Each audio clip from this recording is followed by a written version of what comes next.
Hi, today I'm going to be talking about Burning Grass, which is a novel written by Cyprian Ekwensi, and it is book 2 in the African Writer series published. This one was published in 1962. Today I'm going to talk about some of the themes in the book, and I'm going to talk about this along 3 main themes. The first one is the imagery of burning grass, the second one is the repetitive imagery of darkness, and the third is love. Burning Grass, that's the title of the book, and it begins with an image of burning grass and it ends with burning grass. The beginning of Burning Grass, the first line is, "When they begin to burn the grass in northern Nigeria, it is time for the herdsmen to be moving the cattle southwards to the banks of the great river." So it's about herdsmen, Maisa Said, who is the father of 3 sons, and they are all cattle rearers. According to the book, they have the cattle, they were raised with the cattle in their blood. And burning the grass marks a particular time when they begin to move the cattle down southwards looking for fresh grass, and then return after the grass is burnt and the new shoots come forward. It's repeated several times. Another part of the book talks about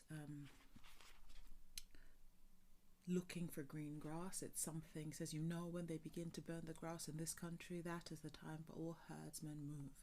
They are looking for green grass. Again, later on in the book, they talk about how they burn the grass. They talk about why they burn the grass. But then they talk about the consequences of things like that. So when they do burn the grass, there's a quote here which I do like. It says, "When the forest burns, do the locusts stop to say goodbye?"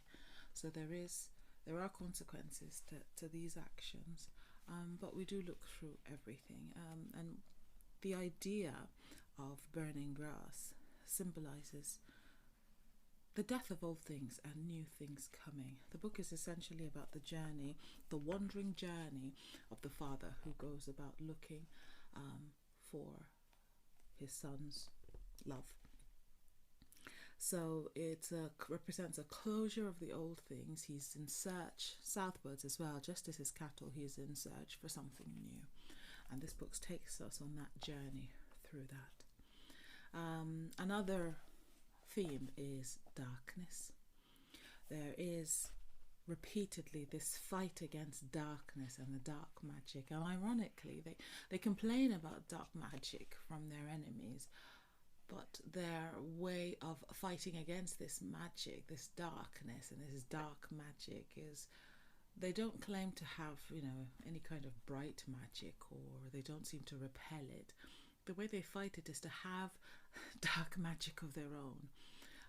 Page 61 of my version talks about Hodio, the son of Sonsai. When he's fighting, he says, "My father makes darkness for his enemies," and he boasts about that. And the father also says later, let's see, I think I've got that on page 90. The father talks about, he says, "Are we not the makers of darkness?" So there is this boast that they give the darkness, they make the darkness, and therefore the darkness has no power against them. Now, there is a lot of superstition, there is a lot of magic. Part of the allure of the Fulani is this power that comes from their own natural strength and bravery and courage, and as well as the magic and the superstition, because there is a place here, I think page 62 here, it says, "By magic and superstition they live and die."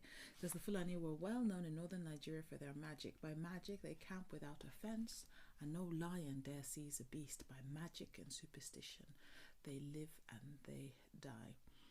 So one theme of this darkness is the way of fighting unwanted darkness is actually having that darkness of your own, having that dark magic of your own as a way of fighting against and prevailing against a greater magic.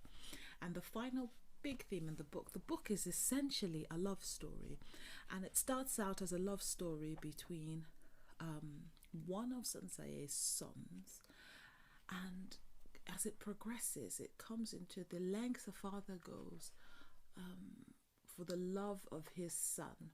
So he sets out on this journey to find this woman who his son is in love with, and it transformed from a story about romantic love, and it evolves into a story of true filial affection. There are lots of things. I recommend this book. Lots of things to talk about, lots of things to think about, lots of things to read about. It's very interesting, written by Cyprian Ekwensi, about a tribe that was not his own. So that's quite unusual. Very often we find writers writing about their own experience, about their own tribe, about their own culture. Cyprian Ekwensi was not Fulani, but he has quite a good knowledge of these characters, and he does have several books that are set outside his own culture. So it's quite an interesting take. Let me know what you think of the book. If you've read it, let me know your favorite quotes. Let me know what ideas you have. And it's an important book in terms of today's politics in Nigeria. So let me know what relevance you think it might have for today. It actually can be quite a controversial book if we cite it in today's politics. So let me know what you think, and thank you for joining. Subscribe, like, share if any of this is useful, and I will see you for another book of the African Writer series. Thank you.